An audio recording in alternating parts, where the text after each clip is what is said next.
TVN ਦੇਖਣ ਵਾਲੇ ਸਮੁੱਚੇ ਦਰਸ਼ਕਾਂ ਨੂੰ ਦਵਿੰਦਰ ਸਿੰਘ ਬੈਨੀਪਾਲ ਵੱਲੋਂ ਪਿਆਰ ਅਤੇ ਸਤਿਕਾਰ ਸਹਿਤ ਸਤਿ ਸ਼੍ਰੀ ਅਕਾਲ। ਦਾ ਬੈਨੀਪਾਲ ਸ਼ੋਅ ਵਿੱਚ ਤੁਹਾਡਾ ਸਭਨਾਂ ਦਾ ਨਿੱਘਾ ਸਵਾਗਤ। ਭੱਠਲ ਕਾਲਜ ਦੇ ਕਲਰਕ ਦੇ ਖੁਦਕੁਸ਼ੀ ਕਰਨ ਤੋਂ ਬਾਅਦ ਪ੍ਰਿੰਸੀਪਲ ਸਮੇਤ 3 ਵਿਅਕਤੀਆਂ ਤੇ ਪਰਚਾ ਦਰਜ। ਕੇਜਰੀਵਾਲ ਨੇ ਲੱਭਿਆ ਮੋਤੀ ਦਾ ਤੋੜ।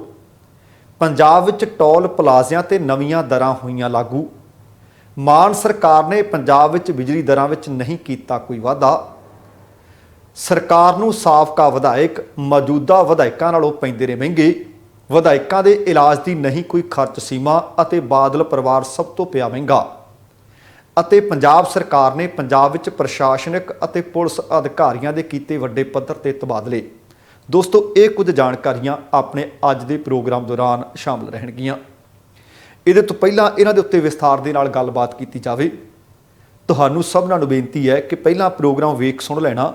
ਜੇਕਰ ਚੰਗਾ ਲੱਗਿਆ ਫਿਰ ਲਾਈਕ ਅਤੇ ਸ਼ੇਅਰ ਜ਼ਰੂਰ ਕਰ ਦੇਣਾ।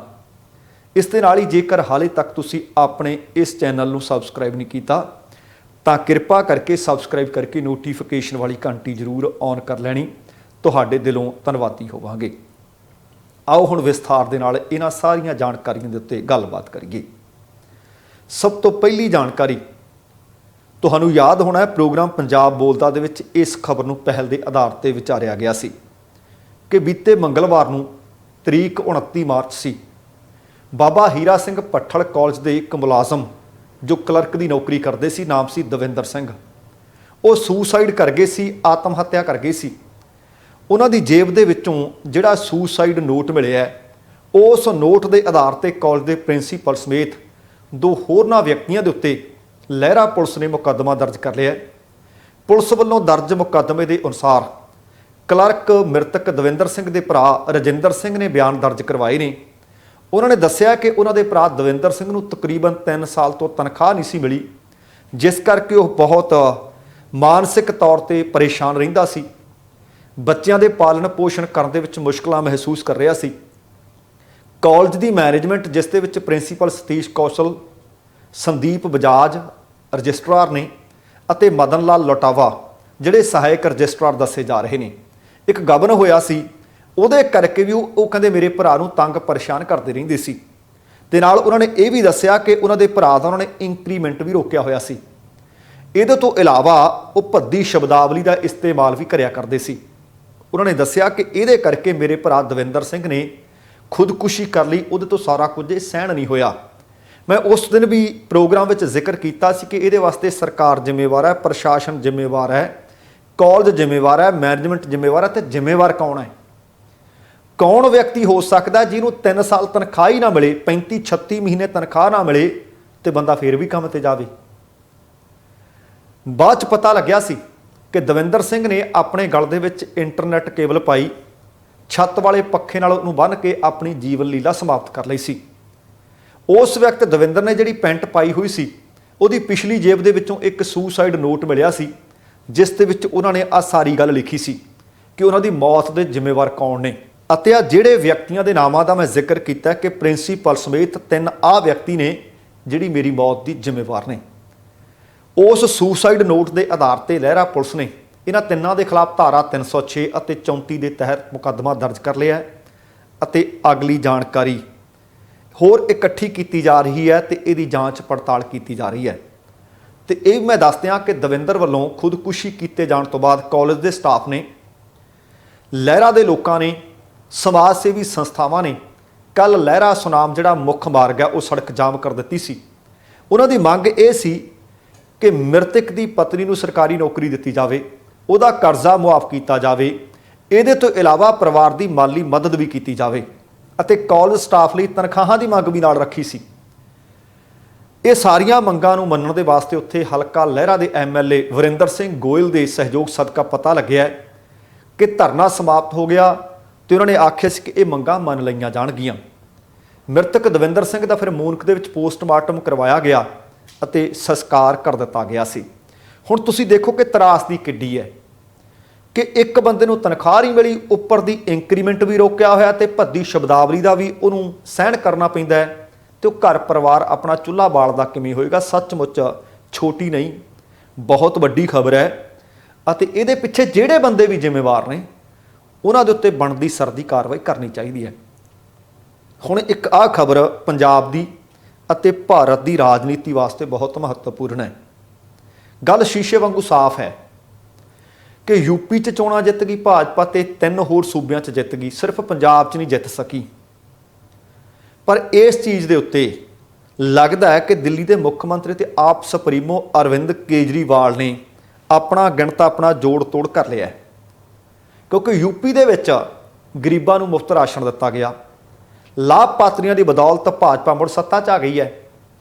ਵਿਰੋਧੀ ਧਿਰ ਦਾ ਨਾ ਤਾਂ ਮਹਿੰਗਾਈ ਵਾਲਾ ਨਾਅਰਾ ਚੱਲਿਆ, ਨਾ ਬੇਰੁਜ਼ਗਾਰੀ ਦਾ, ਪਰ ਭਾਜਪਾ ਦੀ ਜਿੱਤ ਤੋਂ ਬਾਅਦ ਇਹ ਗੱਲ ਸਾਫ਼ ਹੋ ਗਈ ਕਿ ਭਾਰਤ 'ਚ ਮਹਿੰਗਾਈ ਵੀ ਹੈ, ਭਾਰਤ ਬੇਰੁਜ਼ਗਾਰੀ ਦਾ ਵੀ ਮਾਰਗ ਚੱਲ ਰਿਹਾ ਹੈ। ਇਹ ਸਭ ਤੋਂ ਵੱਡੇ ਮੁੱਦੇ ਵੀ ਨੇ, ਪਰ ਸਵਾਲ ਉੱਠਦਾ ਹੈ ਕਿ ਕੀ ਵਿਰੋਧੀ ਧਿਰ ਇਹਨੂੰ ਸਮਝ ਰਹੀ ਹੈ ਜਾਂ ਲੋਕਾਂ ਨੂੰ ਸਮਝਾਉਣ ਦੇ ਵਿੱਚ ਕਾਮਯਾਬ ਹੋਈ। ਇਹ ਗੱਲ ਮੰਨਣੀ ਪਊ ਕਿ ਗਰੀਬ ਆਦਮੀ ਇਸ ਵਕਤ ਬਹੁਤ ਔਖਾ ਹੈ। ਦੂਸਰੇ ਪਾਸੇ ਮਮਤਾ ਬੈਨਰਜੀ ਇੱਕ ਵਾਰ ਫਿਰ ਵਿਰੋਧੀ ਧਿਰ ਨੂੰ ਇੱਕ ਮੰਚ ਤੇ ਲਿਆਉਣ ਦੇ ਉਹ ਲਗਾਤਾਰ ਸੱਦੇ ਦੇ ਰਹੀ ਹੈ, ਪਰ ਉਹਦੇ ਖਿਲਾਫ ਜਿਹੜੀਆਂ ਕੇਂਦਰੀ ਜਾਂਚ ਏਜੰਸੀਆਂ ਜਾਂਚ ਕਰ ਰਹੀਆਂ ਨੇ ਉਹ ਲਗਭਗ ਇਸ ਵਕਤ ਉਹਨਾਂ ਤੇ ਧਿਆਨ ਉਹਨਾਂ ਨੇ ਕੇਂਦਰਿਤ ਕੀਤਾ ਹੋਇਆ ਹੈ। ਇੱਕ ਹੋਰ ਵੱਡੇ ਆਗੂ ਨੇ ਸ਼ਰਦ ਪਵਾਰ। ਸ਼ਰਦ ਪਵਾਰ ਵੀ ਇਸ ਵਕਤ ਠਾਕਰੇ ਨੂੰ ਲੈ ਕੇ ਇਸੇ ਤਰ੍ਹਾਂ ਦੇ ਰਾਗ ਅਲਾਪ ਰਹੇ ਹੈ, ਪਰ ਕੀ ਇਸ ਮਾਮਲੇ ਨੂੰ ਲੈ ਕੇ ਮੋਦੀ ਸਰਕਾਰ ਦੇ ਵਿਰੁੱਧ ਕੋਈ ਮੋਰਚਾਬੰਦੀ ਕਰ ਰਹੇ ਨੇ ਜਾਂ ਕੀਤੀ ਜਾਣੀ ਚਾਹੀਦੀ ਹੈ, ਜਾਂ ਫਿਰ ਮੋਦੀ ਸਰਕਾਰ ਦੇ ਖਿਲਾਫ ਜਾਂ ਮੋਦੀ ਦੇ ਖਿਲਾਫ ਕੋਈ ਲੰਬੀ ਲਕੀਰ ਖਿੱਚਣ ਦੀ ਲੋੜ ਹੈ ਤਾਂ ਕਿ ਉਹਦੀ ਲਕੀਰ ਛੋਟੀ ਲੱਗਣ ਲੱਗੇ। ਜੇ ਲੰਬੀ ਲਕੀਰ ਖਿੱਚਣੀ ਹੈ ਤਾਂ ਮੈਨੂੰ ਲੱਗਦਾ ਆਹ ਜਿਹੜੇ ਮੈਂ ਆਗੂਆਂ ਦਾ ਜ਼ਿਕਰ ਕੀਤਾ ਇਹ ਤਾਂ ਸ਼ਾਇਦ ਹੋਰਨਾਂ ਪਾਸਿਆਂ ਦੇ ਉੱਤੇ ਇਸ ਵਕਤ ਧਿਆਨ ਹੋਰਨਾਂ ਮੁੱਦਿਆਂ ਤੇ ਕੇਂਦਰਿਤ ਕਰਕੇ ਬੈਠੇ ਆ, ਪਰ ਲੱਗਦਾ ਕਿ ਕੇਜਰੀਵਾਲ ਸ਼ਾਇਦ ਸਮਝ ਗਿਆ ਤੇ ਇਹਦੇ ਉੱਤੇ ਉਹ ਅਮਲ ਵੀ ਕਰਨ ਲੱਗ ਪਿਆ। ਉਹ ਆਪਣਾ ਨਵਾਂ ਵੋਟ ਬੈਂਕ ਤਿਆਰ ਕਰ ਰਿਹਾ ਹੈ। ਇਹ ਵੋਟ ਬੈਂਕ ਨੌਜਵਾਨਾਂ ਦਾ ਹੈ, ਇਹ ਵੋਟ ਬੈਂਕ ਗਰੀਬਾਂ ਦਾ ਹੈ। ਦਿੱਲੀ ਦੇ ਵਿੱਚ ਸਟਾਰਟਅਪ ਅਤੇ ਪੰਜਾਬ ਦੇ ਵਿੱਚ ਗਰੀਬਾਂ ਨੂੰ ਘਰ ਘਰ ਰਾਸ਼ਨ ਜਾ ਕੇ ਵੰਡਿਆ ਜਾਊ। ਕੇਜਰੀਵਾਲ ਪਹਿਲਾਂ ਦਿੱਲੀ ਦਾ ਮਾਡਲ ਦੱਸਦਾ ਸੀ ਤੇ ਹੁਣ ਭਾਜਪਾ ਨੂੰ ਤੇ ਮੋਦੀ ਸਰਕਾਰ ਨੂੰ ਖਤਰਾ ਕਿ ਪੰਜਾਬ ਮਾਡਲ ਨਾ ਕਿਤੇ ਦੇਸ਼ ਭਰ ਦੇ ਵਿੱਚ ਉਹ ਪ੍ਰਚਾਰੇ। ਇਸ ਦੇ ਕਾਰਨ ਪੰਜਾਬ ਦੇ ਵਿੱਚ ਵੀ ਆਮ ਆਦਮੀ ਪਾਰਟੀ ਸਰਕਾਰ ਨੂੰ ਅਤੇ ਦਿੱਲੀ ਦੇ ਵਿੱਚ ਵੀ ਲਗਾਤਾਰ ਘੇਰਨ ਦੀਆਂ ਕੋਸ਼ਿਸ਼ਾਂ ਨੇ। ਹੁਣ ਸਵਾਲ ਪੈਦਾ ਹੁੰਦਾ ਹੈ ਕਿ ਕੀ ਅਰਵਿੰਦ ਕੇਜਰੀਵਾਲ ਨਰਿੰਦਰ ਮੋਦੀ ਦਾ ਤੋੜ ਲੱਭ ਲਿਆ ਉਹਨੇ? ਕੀ ਕੇਜਰੀਵਾਲ ਦਿੱਲੀ ਅਤੇ ਪੰਜਾਬ ਮਾਡਲ ਨੂੰ ਗੁਜਰਾਤ ਮਾਡਲ ਦੀ ਤਰਜ਼ ਤੇ ਅਖਿਲ ਭਾਰਤੀ ਪੱਧਰ ਤੇ ਪ੍ਰਚਾਰ ਸਕੂ, ਜਾਂ ਹੋਰ ਸ਼ਬਦ ਦਈਏ ਕਿ ਜਿਸ ਤਰ੍ਹਾਂ ਉਹਨਾਂ ਨੇ ਵੇਚਿਆ ਗੁਜਰਾਤ ਮਾਡਲ ਕੀ ਵੇਚ ਸਕੂਗਾ? ਪਰ ਪ੍ਰਸ਼ਾਂਤ ਕਿਸ਼ੋਰ ਪ੍ਰਸਿੱਧ ਨੀਤੀ ਘਾੜੇ ਨੇ ਇੱਕ ਮੁਲਾਕਾਤ ਦੇ ਵਿੱਚ ਉਹ ਆਖ ਰਹੇ ਸੀ ਕਿ ਅਰਵਿੰਦ ਕੇਜਰੀਵਾਲ ਨੇ ਆਊਟ ਆਫ ਬਾਕਸ ਆਈਡੀਆ ਲੱਭ ਲਿਆ ਹੈ। ਉਹ ਆਊਟ ਆਫ ਬਾਕਸ ਆਈਡੀਆ ਕਿਹੜਾ ਹੈ? ਕਿਉਂਕਿ ਜਿੰਨੀ ਰਾਜਨੀਤੀ ਨੂੰ ਇੱਕ ਰਣਨੀਤੀਕਾਰ ਸਮਝਦਾ ਸ਼ਾਇਦ ਬਾਕੀ ਲੋਕ ਨਹੀਂ ਸਮਝਦੇ ਹੋਣੇ। ਪ੍ਰਸ਼ਾਂਤ ਕਿਸ਼ੋਰ ਦੇ ਕਹਿਣੇ ਆ, ਜਿਹੜੀ ਮੈਂ ਗੱਲ ਤੁਹਾਡੇ ਨਾਲ ਸਾਂਝੀ ਕਰ ਰਿਹਾ। ਉਹ ਕਹਿੰਦੇ ਕੇਜਰੀਵਾਲ ਸਮਝ ਗਿਆ ਕਿ ਇਸ ਸਮੇਂ ਮੋਦੀ ਸਰਕਾਰ ਅਜਿਹਾ ਨੈਰੇਟਿਵ ਬਣਾਉਣ ਲੱਗੀ ਹੋਈ ਹੈ ਜਿਹਦੇ ਤਹਿਤ ਮਮਤਾ ਵੀ, ਜਿਹਦੇ ਤਹਿਤ ਸ਼ਰਦ ਪਵਾਰ ਵੀ, ਸੋਨੀਆ ਗਾਂਧੀ ਵੀ, ਉਧਵ ਠਾਕਰੇ ਵੀ ਅਤੇ ਹੋਰ ਜਿਹੜੇ ਕੁਝ ਆਗੂ ਨੇ ਉਹਨਾਂ ਨੂੰ ਭ੍ਰਿਸ਼ਟ ਐਲਾਨਣ ਦੀਆਂ ਕੋਸ਼ਿਸ਼ਾਂ ਕੀਤੀਆਂ ਜਾ ਰਹੀਆਂ ਨੇ ਕੇਂਦਰ ਸਰਕਾਰ ਦੇ ਵੱਲੋਂ। ਇਹਦੇ ਨਾਲ ਹੀ ਭਾਜਪਾ ਰਾਸ਼ਟਰਵਾਦ, ਇਮਾਨਦਾਰੀ, ਸਮਾਵੇਸ਼ੀ ਵਿਕਾਸ ਅਤੇ ਚੋਰੀ ਚਕਾਰੀ ਦੇ ਵਿਰੁੱਧ ਕਹਿ ਰਹੀ ਹੈ ਕਿ ਜ਼ੀਰੋ ਟੋਲਰੈਂਸ ਹੈ, ਪਰ ਹੋ ਸਭ ਕੁਝ ਰਿਹਾ ਹੈ। ਤੇ ਨਾਲ ਇੱਕ ਹੋਰ ਸਭ ਤੋਂ ਵੱਡਾ ਇਸ ਚੀਜ਼ ਨੂੰ ਤੜਕਾ ਕਾਹਦਾ ਲਾ ਰਹੀ ਹੈ, ਚਾਸ਼ਣੀ ਕਾਹਦੀ ਹੈ? ਉਹ ਹਿੰਦੂਤਵ ਦਾ ਇੱਕ ਵੱਖਰਾ ਤੜਕਾ ਲਾ ਰਹੀ ਹੈ। ਪਰ ਅਰਵਿੰਦ ਕੇਜਰੀਵਾਲ ਜਿਸ ਤਰ੍ਹਾਂ ਪ੍ਰਸ਼ਾਂਤ ਕਿਸ਼ੋਰ ਕਹਿੰਦੇ ਨੇ ਕਿ ਉਹ ਸ਼ਾਇਦ ਇਸ ਮਸਲੇ ਦਾ ਤੋੜ ਲੱਭ ਰਹੇ ਨੇ। ਦਿੱਲੀ ਵਿਧਾਨ ਸਭਾ ਦੇ ਵਿੱਚ ਉਹ ਬੋਲ ਰਹੇ ਸੀ। ਦਿੱਲੀ ਵਿਧਾਨ ਸਭਾ ਦੇ ਵਿੱਚ ਉਹਨਾਂ ਨੇ ਆਖਿਆ ਕਿ ਉਹਨਾਂ ਦੀ ਪਾਰਟੀ ਦੀ ਵਿਚਾਰਧਾਰਾ ਅਤੇ ਵਿਚਾਰਧਾਰਾ ਦੇ 3 ਮਜ਼ਬੂਤ ਥੰਮ ਨੇ ਜਿਹਦੀ ਚਾਰ ਚੁਫੇਰੇ ਚਰਚਾ ਹੋ ਰਹੀ ਹੈ। ਉਹਨਾਂ ਨੇ ਜ਼ਿਕਰ ਕੀਤਾ ਕਿ ਸਭ ਤੋਂ ਪਹਿਲਾਂ ਉਹ ਕੱਟੜ ਰਾਸ਼ਟਰਵਾਦੀ ਨੇ। ਕਹਿਣ ਦਾ ਭਾਵ ਉਹ ਭਾਰਤ ਦੇ ਵਾਸਤੇ ਕੁਝ ਵੀ ਕਰ ਸਕਦੇ ਨੇ। ਅਸਲ 'ਚ ਬੋਲ ਤਾਂ ਰਹੇ ਸੀ ਕਿ ਮੇਰੇ ਘਰ ਤੇ ਹਮਲਾ ਹੋ ਗਿਆ, ਕੋਈ ਗੱਲ ਨਹੀਂ, ਉਹ ਹਮਲਾ ਕਰ ਲੈਣ, ਪਰ ਅਸੀਂ ਭਾਰਤ ਨੂੰ ਪਿਆਰ ਕਰਦੇ ਹਾਂ ਤੇ ਕਰਦੇ ਰਹਾਂਗੇ। ਦੂਸਰਾ ਉਹ ਕਹਿੰਦੇ ਸਾਡੀ ਪਾਰਟੀ ਦੀ ਵਿਚਾਰਧਾਰਾ ਦਾ ਥੰਮ ਹੈ ਕੱਟੜ ਇਮਾਨਦਾਰੀ। ਉਹ ਕਹਿੰਦੇ ਇਸੇ ਹੀ ਇਮਾਨਦਾਰੀ ਦੇ ਸਦਕਾ ਅਸੀਂ ਦਿੱਲੀ 'ਚ, ਇਸੇ ਹੀ ਇਮਾਨਦਾਰੀ ਦੇ ਸਦਕਾ ਅਸੀਂ ਪੰਜਾਬ 'ਚ ਸਰਕਾਰ ਲਿਆਂਦੀ ਹੈ। ਤੇ ਤੀਸਰੀ ਗੱਲ ਉਹਨਾਂ ਨੇ ਕੀਤੀ, ਸਾਡੀ ਪਾਰਟੀ ਦੀ ਮੁੱਖ ਵਿਚਾਰਧਾਰਾ, ਦੇਖੋ ਉਹਨੇ ਹਿੰਦੂਤਵ ਦਾ ਜ਼ਿਕਰ ਨਹੀਂ ਕੀਤਾ, ਇਨਸਾਨੀਅਤ। ਇਹ ਕਹਿੰਦੇ ਸਾਡੀ ਪਾਰਟੀ ਦੀਆਂ 3 ਮੁੱਖ ਵਿਚਾਰਧਾਰਾਵਾਂ ਦੇ ਥੰਮ ਨੇ। ਹੁਣ ਤੁਸੀਂ ਦੇਖੋ ਕਿ ਇੱਕ ਪਾਰਟੀ ਇਸ ਵਕਤ ਹਿੰਦੂਤਵ ਨੂੰ ਪ੍ਰਚਾਰ ਰਹੀ ਹੈ, ਉਹਦੇ ਘਰ ਦੇ ਬਾਹਰ ਭਗਵਾ ਰੰਗ ਕਰਦੀ ਹੈ, ਪਰ ਦੂਸਰੇ ਪਾਸੇ ਉਹ ਵਿਧਾਨ ਸਭਾ ਦੇ ਵਿੱਚ ਇਨਸਾਨੀਅਤ ਦੀ ਗੱਲ ਕਰ ਰਿਹਾ ਹੈ। ਜਿਸ ਗੱਲ ਦਾ ਮੈਂ ਜ਼ਿਕਰ ਕਰ ਰਿਹਾ ਕਿ ਲੱਗਦਾ ਸ਼ਾਇਦ ਮੋਦੀ ਤਾਂ ਉਹਨੇ ਤੋੜ ਲੱਭ ਲਿਆ, ਕਿਉਂਕਿ ਕੇਜਰੀਵਾਲ ਸਮਝ ਰਹੇ ਹੈ ਕਿ ਆਉਣ ਵਾਲੇ ਸਾਲਾਂ 'ਚ ਹਿੰਦੂਤਵ ਤੇ ਇਨਸਾਨੀਅਤ ਜਿੱਤ ਸਕਦੀ ਹੈ, ਇਨਸਾਨੀਅਤ ਭਾਰੂ ਹੋ ਸਕਦੀ ਹੈ ਤੇ ਹਮੇਸ਼ਾ ਇਨਸਾਨੀਅਤ ਭਾਰੂ ਹੋਣੀ ਵੀ ਚਾਹੀਦੀ ਹੈ। ਤੇ ਨਾਲ ਹੀ ਦਿੱਲੀ ਦੇ ਵਿੱਚ ਕੇਜਰੀਵਾਲ ਨੌਜਵਾਨ ਵੋਟਰਾਂ ਦਾ ਨਵਾਂ ਵਰਗ ਬਣਾਉਣ ਲੱਗੇ ਹੋਏ ਨੇ। ਉਹਨਾਂ ਨੇ 11ਵੀਂ ਅਤੇ 12ਵੀਂ ਦੇ ਸਕੂਲੀ ਵਿਦਿਆਰਥੀਆਂ ਨੂੰ ਸਟਾਰਟਅਪ ਦੇਣ ਦਾ ਮੌਕਾ ਦਿੱਤਾ ਹੈ। ਇੱਕ ਵੱਡਾ ਪ੍ਰੋਗਰਾਮ ਬਣਾਇਆ ਹੈ, ਉਹਦੇ 'ਚ 3 ਲੱਖ ਨੌਜਵਾਨਾਂ ਤੋਂ ਬਿਜ਼ਨਸ ਦੇ ਆਈਡੀਏ ਮੰਗੇ ਨੇ, 51,000 ਆਈਡੀਏ ਛਾਂਟੇ ਗਏ ਹੈ। ਅਜਿਹੇ ਲੜਕਿਆਂ ਨੂੰ ਖੁਦ ਦਾ ਰੁਜ਼ਗਾਰ ਲੱਭਣ ਦੇ ਮੌਕੇ ਦਿੱਤੇ ਜਾਣਗੇ। ਜ਼ਾਹਿਰ ਹੈ ਕਿ ਅਗਲੀਆਂ ਵਿਧਾਨ ਸਭਾ ਚੋਣਾਂ ਦਿੱਲੀ 'ਚ ਜਿਹੜੀਆਂ ਹੋਣਗੀਆਂ ਉਹਦੇ 'ਚ ਵੋਟ ਪਾਉਣਗੇ। ਹੁਣ ਜਿਨ੍ਹਾਂ ਨੂੰ ਸਟਾਰਟਅਪ, ਜਿਨ੍ਹਾਂ ਨੂੰ ਰੁਜ਼ਗਾਰ ਦੇ ਦੇਣਾ ਹੈ, ਜਿਨ੍ਹਾਂ ਦੇ ਆਈਡੀਏ ਲੈ ਲਏ ਗਏ, ਉਹ ਤਾਂ ਭਾਈ ਗੁਣਗਾਨ ਕਰਨਗੇ। ਪਹਿਲੀ ਗੱਲ ਤਾਂ ਨੌਜਵਾਨਾਂ ਦੇ ਉੱਤੇ ਧਿਆਨ ਕੇਂਦਰਿਤ ਕਰ ਲਿਆ। ਆ ਪੰਜਾਬ ਦੇ ਵਿੱਚ ਵੀ ਜਿਹੜੀ ਤਬਦੀਲੀ ਆਈ ਹੈ ਨਾ, ਇਹਦੇ ਵਿੱਚ ਨੌਜਵਾਨਾਂ ਦਾ ਬਹੁਤ ਵੱਡਾ ਹੱਥ ਹੈ। ਤੇ ਹੁਣ ਜਿਹਨੂੰ ਨੌਜਵਾਨ ਵੋਟ ਪਾਊਗਾ, ਸਮਝਣ ਜਾਂ ਸਮਝਾਉਣ ਦੀ ਲੋੜ ਨਹੀਂ ਕਿ ਕਿਹੜੀ ਪਾਰਟੀ ਦੇ ਹੱਕ 'ਚ ਭੁਗਤੂ। ਦਿੱਲੀ ਦੇ ਵਿੱਚ ਵੈਸ਼ਿਆ ਸਮਾਜ ਲਈ ਸਾਲਾਨਾ ਬਾਜ਼ਾਰ ਤਿਉਹਾਰ, ਕੱਪੜਿਆਂ ਦੇ ਬਾਜ਼ਾਰ ਦਾ ਹੱਬ ਬਣਾਉਣਾ, ਜਦ ਕਿ ਫੂਡ ਟਰੱਕ, ਕਲਾਊਡ ਕਿਚਨ ਦੇ ਰਾਹੀਂ ਵਪਾਰੀਆਂ, ਟੂਰਿਸਟ ਖੇਤਰਾਂ ਅਤੇ ਲੋਕਾਂ ਦੇ ਰੈਸਟੋਰੈਂਟਾਂ ਦੇ ਮਾਲਕਾਂ ਨੂੰ ਖੁਸ਼ ਕਰਨ ਦੀਆਂ ਕੋਸ਼ਿਸ਼ਾਂ ਵੀ ਕੇਜਰੀਵਾਲ ਦੇ ਵੱਲੋਂ ਕੀਤੀਆਂ ਜਾ ਰਹੀਆਂ ਨੇ। ਇਹਦੇ ਫਿਰ 2 ਫਾਇਦੇ ਨੇ। ਇੱਕ ਤਾਂ ਜਿਹੜਾ ਇਹ ਸਮਾਜ ਹੈ, ਅਸਲ ਦੇ ਵਿੱਚ ਇਹ ਭਾਜਪਾ ਦਾ ਰਵਾਇਤੀ ਵੋਟ ਬੈਂਕ ਹੈ। ਜੇ ਉਹਨਾਂ ਨੂੰ ਵੱਧ ਰੁਜ਼ਗਾਰ ਦੇ ਮੌਕੇ ਦੇਣਗੇ, ਉਹਨਾਂ ਵੱਲ ਹੱਥ ਹੌਲਾ ਰੱਖਣਗੇ, ਉਹਨਾਂ ਨੂੰ ਭਾਜਪਾ ਨਾਲੋਂ ਤੋੜਿਆ ਜਾ ਸਕਦਾ ਹੈ। ਦੂਜਾ, ਚੋਣਾਂ ਦੇ ਸਮੇਂ ਚੰਦਾ ਵੀ ਉਹਨਾਂ ਤੋਂ ਵੱਧ ਮਿਲ ਸਕਦਾ ਹੈ। ਕੁੱਲ ਮਿਲਾ ਕੇ ਕੇਜਰੀਵਾਲ ਉੱਥੇ ਸੱਟ ਮਾਰ ਰਹੇ ਨੇ ਜਿੱਥੋਂ ਭਾਜਪਾ ਨੂੰ ਦੁੱਖ ਲੱਗੇ ਤੇ ਉਹਨੂੰ ਸੱਟ ਦਾ ਅਹਿਸਾਸ ਵੀ ਨਾ ਹੋਵੇ। ਤੇ ਉਧਰਲੇ ਪਾਸੇ ਮਮਤਾ ਬੈਨਰਜੀ ਕੀ ਕਰ ਰਹੇ ਨੇ? ਉਹ ਇਸ ਵਕਤ ਉਹਨਾਂ ਨੂੰ ਵੈਸੇ ਸ਼ਿਕੰਜੇ 'ਚ ਪਾਇਆ ਹੋਇਆ ਹੈ, ਪਰ ਮਮਤਾ ਦੇ ਉੱਤੇ ਭਾਜਪਾ ਉੱਥੇ ਸੱਟ ਮਾਰ ਰਹੀ ਹੈ ਜਿੱਥੇ ਮਮਤਾ ਬੈਨਰਜੀ ਨੂੰ ਦੁੱਖ ਲੱਗੇ, ਉਹਨਾਂ ਨੂੰ ਚੁਭੇ। ਕੇਜਰੀਵਾਲ ਦੀ ਸੱਟ ਦਾ ਭਾਜਪਾ ਤੇ ਫਿਲਹਾਲ ਕੋਈ ਜਿਹੜਾ ਉਹ ਕੀਤਾ ਜਾ ਰਿਹਾ, ਉਹਦਾ ਇਲਾਜ ਭਾਜਪਾ ਕੋਲ ਹੈ ਨਹੀਂ। ਮਮਤਾ ਚਾਹੇ ਤਾਂ ਸੱਟ ਦਾ ਦਰਦ ਭੁਲਾ ਕੇ ਉਲਟ ਭਾਜਪਾ ਦੇ ਵੋਟ ਬੈਂਕ ਤੇ ਕੇਜਰੀਵਾਲ ਵਾਂਗੂ ਸੰਨ ਲਾਵੇ, ਪਰ ਫਿਲਹਾਲ ਉਹ ਜਾਂਚ ਏਜੰਸੀਆਂ ਤੋਂ ਮਿਲੇ ਦੁੱਖੜੇ ਸੁਣਾ ਰਹੀ ਹੈ, ਉਹਨਾਂ ਨੂੰ ਭੰਨਾਉਣ 'ਚ ਲੱਗੀ ਹੋਈ ਹੈ, ਪਰ ਉਹਦੇ ਵਿੱਚ ਜਨਤਾ ਦਾ ਦੁੱਖ ਕੋਈ ਸ਼ਾਮਲ ਨਹੀਂ। ਇਹੀ ਗੱਲ ਮਮਤਾ ਜਿੰਨੀ ਜਲਦ ਸਮਝਣਗੇ ਉਨੀ ਜਲਦ ਚੰਗਾ ਹੋਏਗਾ। ਤੇ ਹੁਣ ਗੱਲ ਕਰੋ ਪੰਜਾਬ ਦੀ। ਪੰਜਾਬ ਦੇ ਵਿੱਚ ਹਾਲੇ ਕੁਝ ਦਿਨ ਹੋਏ ਨੇ, ਹਾਲੇ 2 ਹਫ਼ਤੇ ਹੋਏ ਨੇ ਪੰਜਾਬ ਦੇ ਵਿੱਚ ਆਮ ਆਦਮੀ ਪਾਰਟੀ ਦੀ ਸਰਕਾਰ ਬਣਿਆ ਨੂੰ। ਲਗਾਤਾਰ ਕੁਝ ਅਹਿਮ ਅਤੇ ਕੁਝ ਵੱਡੇ ਫੈਸਲੇ ਕੀਤੇ ਜਾ ਰਹੇ ਆ ਭਗਵੰਤ ਮਾਨ ਹੋਰਾਂ ਵੱਲੋਂ। ਸੱਚਮੁੱਚ ਪੰਜਾਬ ਦੇ ਲੋਕ ਵੀ ਤੇ ਸਮੁੱਚੇ ਭਾਰਤ ਦੇ ਲੋਕ ਵੀ ਭਗਵੰਤ ਮਾਨ ਤੇ ਆਮ ਆਦਮੀ ਪਾਰਟੀ ਸਰਕਾਰ ਵੱਲ ਵੇਖ ਰਹੇ ਨੇ। ਜਿੱਡੀ ਵੱਡੀ ਜਿੱਤ ਹੈ, ਉਨੀਆਂ ਵੱਡੀਆਂ ਜ਼ਿੰਮੇਵਾਰੀਆਂ ਤੇ ਉਹ ਤੋਂ ਵੱਡੀਆਂ ਉਮੀਦਾਂ ਨੇ। ਇਸੇ ਕਰਕੇ 4 ਚੁਫੇਰਿਓਂ ਉਹਨਾਂ ਨੂੰ ਰੋਕਣ ਦੀਆਂ ਕੋਸ਼ਿਸ਼ਾਂ ਨੇ, ਪਰ ਦੇਖਣਾ ਹੋਏਗਾ ਕਿ ਇਹਨਾਂ ਇਮਤਿਹਾਨਾਂ ਦੇ ਵਿੱਚੋਂ ਪਾਸ ਹੁੰਦੇ ਨੇ ਜੇ ਫੇਲ, ਜੇ ਪਾਸ ਹੁੰਦੇ ਨੇ ਫਿਰ ਜਿਹੜਾ ਕੇਜਰੀਵਾਲ ਨੇ ਤੋੜ ਲੱਭਿਆ ਉਹਨੂੰ ਕੋਈ ਨਹੀਂ ਰੋਕ ਸਕਦਾ। ਜੇ ਪੰਜਾਬ 'ਚ ਡੱਕੇ ਗਏ ਤੇ ਸਮਝੋ ਫਿਰ ਡੱਕੇ ਹੀ ਗਏ। ਤੇ ਅਗਲੀ ਜਿਹੜੀ ਖਬਰ ਹੈ, ਇਹ ਸੱਚਮੁੱਚ ਪੰਜਾਬ ਦੇ ਲੋਕਾਂ ਨੂੰ ਦੁੱਖ ਦੇਊਗੀ। ਪੰਜਾਬ ਦੇ ਵਿੱਚ ਟੋਲ ਦਰਾਂ ਦੇ ਵਿੱਚ ਵਾਧਾ ਕਰ ਦਿੱਤਾ ਗਿਆ ਹੈ। National highway authority of India ਨੇ ਕੌਮੀ ਮਾਰਗਾਂ 'ਤੇ ਜਿਹੜੇ ਟੋਲ ਪਲਾਜ਼ੇ ਨੇ ਉਹਨਾਂ ਵਾਸਤੇ ਅੱਜ ਨਵੀਆਂ ਦਰਾਂ ਲਾਗੂ ਕਰ ਦਿੱਤੀਆਂ ਨੇ, ਜਿਸ ਕਾਰਨ ਪਹਿਲਾਂ ਨਾਲੋਂ 10 ਤੋਂ 18% ਟੋਲ ਵੱਧ ਜਾਣਗੇ। ਇਸ ਫੈਸਲੇ ਦੇ ਨਾਲ ਪੰਜਾਬ ਦੇ ਵਿੱਚ 11 ਟੋਲ ਪਲਾਜ਼ਿਆਂ ਦਾ ਜਿਹੜਾ ਅਸਰ ਹੈ ਮਹਿੰਗਾਈ ਵਾਲਾ, ਉਹ ਤੇ ਦੇਖਣ ਨੂੰ ਮਿਲੇਗਾ। ਬੋਰਡ ਨਵੇਂ ਲਾ ਦਿੱਤੇ ਗਏ ਹੈ। 10 ਰੁਪਏ ਤੋਂ 65 ਰੁਪਏ ਤੱਕ ਦਾ ਵਾਧਾ ਹੋ ਗਿਆ। ਭਾਰ ਢੋਣ ਵਾਲੀਆਂ ਭਾਵ ਕਮਰਸ਼ੀਅਲ ਗੱਡੀਆਂ ਤੇ ਤਾਂ ਸੈਂਕੜਿਆਂ 'ਚ ਵਾਧਾ ਹੋ ਗਿਆ। ਪੰਜਾਬ ਦੇ ਲੁਧਿਆਣਾ ਜਗਰਾਉਂ ਸੜਕ ਤੇ ਪੈਂਦਾ ਟੋਲ ਪਲਾਜ਼ਾ, ਲੁਧਿਆਣਾ ਸਾਊਥ ਜਿਸ ਨੂੰ ਲਾਡੋਵਾਲ ਟੋਲ ਪਲਾਜ਼ਾ ਕਹਿੰਦੇ ਆ, ਉਹ ਇਹਦੇ ਤੋਂ ਇਲਾਵਾ ਬਠਿੰਡਾ ਚੰਡੀਗੜ੍ਹ ਕੌਮੀ ਸੜਕ ਤੇ 5 ਟੋਲ ਪਲਾਜ਼ੇ ਹੈ। ਬਠਿੰਡਾ ਅੰਮ੍ਰਿਤਸਰ ਸੜਕ ਤੇ 3 ਟੋਲ ਪਲਾਜ਼ੇ ਹੈ। ਬਠਿੰਡਾ ਮਲੋਟ ਕੌਮੀ ਸੜਕ ਤੇ 1 ਟੋਲ ਪਲਾਜ਼ਾ ਹੈ। ਪਹਿਲਾਂ ਦੇ ਮੁਕਾਬਲੇ ਇਹਨਾਂ ਦੇ ਉੱਤੇ ਹੁਣ ਵੱਧ ਟੋਲ ਦੀਆਂ ਦਰਾਂ ਦੇਣੀਆਂ ਪੈਣਗੀਆਂ ਤੇ 4 ਚਫੇਰਿਓਂ ਉਹਦੀ ਨਿੰਦਾ ਵੀ ਹੋ ਰਹੀ ਹੈ। ਕਿਸਾਨੀ ਸੰਘਰਸ਼ ਦੇ ਵੇਲੇ ਇਹ ਫ੍ਰੀ ਹੋਏ ਸੀ, ਪਰ ਹੁਣ ਕਿਸਾਨ ਜਥੇਬੰਦੀਆਂ ਇੱਕ ਵਾਰ ਫਿਰ ਤੋਂ ਇਸ ਵਾਅਦੇ ਦੇ ਖਿਲਾਫ ਸੰਘਰਸ਼ ਕਰਨ ਦੇ ਰੌਬ ਵਿੱਚ ਲੱਗਦੀਆਂ ਨੇ। ਸੰਯੁਕਤ ਕਿਸਾਨ ਮੋਰਚੇ ਦੇ ਕੌਮੀ ਮੈਂਬਰ ਵੀ ਹੈ ਅਤੇ ਭਾਰਤੀ ਕਿਸਾਨ ਯੂਨੀਅਨ ਡਕੌਂਦਾ ਦੇ ਸੂਬਾਈ ਸਕੱਤਰ ਨੇ ਜਗਮੋਹਨ ਸਿੰਘ ਪਟਿਆਲਾ।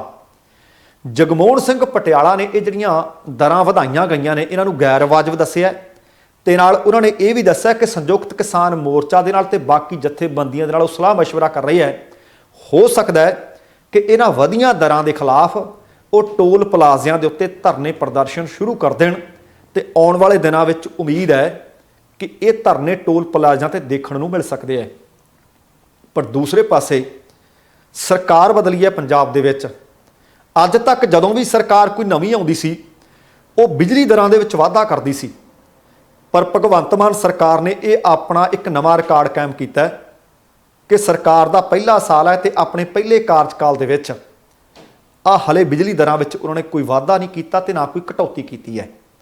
ਦੱਸਣਾ ਬਣਦਾ ਹੈ ਕਿਉਂਕਿ ਆਪਾਂ ਪਿਛਲੀਆਂ ਸਰਕਾਰਾਂ ਦੇ ਉੱਤੇ ਝਾਤ ਮਾਰਾਂਗੇ, ਉਹਦੇ ਨਾਲ ਫਿਰ ਕੰਪੇਅਰ ਕਰਾਂਗੇ। ਕੈਪਟਨ ਅਮਰਿੰਦਰ ਸਿੰਘ ਜਦੋਂ ਆਏ ਉਹਨਾਂ ਨੇ ਆਪਣੀ ਪਹਿਲੀ ਪਾਰੀ ਦੇ ਦੌਰਾਨ ਸਾਲ 2002-03 ਦੇ ਵਿੱਚ 10% ਬਿਜਲੀ ਦਰਾਂ ਦੇ ਵਿੱਚ ਵਾਧਾ ਕੀਤਾ ਸੀ। ਜਦੋਂ ਅਕਾਲੀ ਭਾਜਪਾ ਗੱਠਜੋੜ ਦੀ ਸਰਕਾਰ ਬਣੀ ਤਾਂ 2007-08 ਦੇ ਵਿੱਚ ਉਹਨਾਂ ਨੇ ਬਿਜਲੀ ਦਰਾਂ ਦੇ ਵਿੱਚ 4.89% ਵਾਧਾ ਕੀਤਾ ਸੀ। ਜਦੋਂ ਅਕਾਲੀ ਭਾਜਪਾ ਦੀ ਗੱਠਜੋੜ ਸਰਕਾਰ ਮੁੜ ਬਣੀ ਤਾਂ 2012-13 ਦੇ ਵਿੱਚ ਉਹਨਾਂ ਨੇ ਫੱਟੇ ਹੀ ਚੱਕ ਦਿੱਤੇ ਸੀ।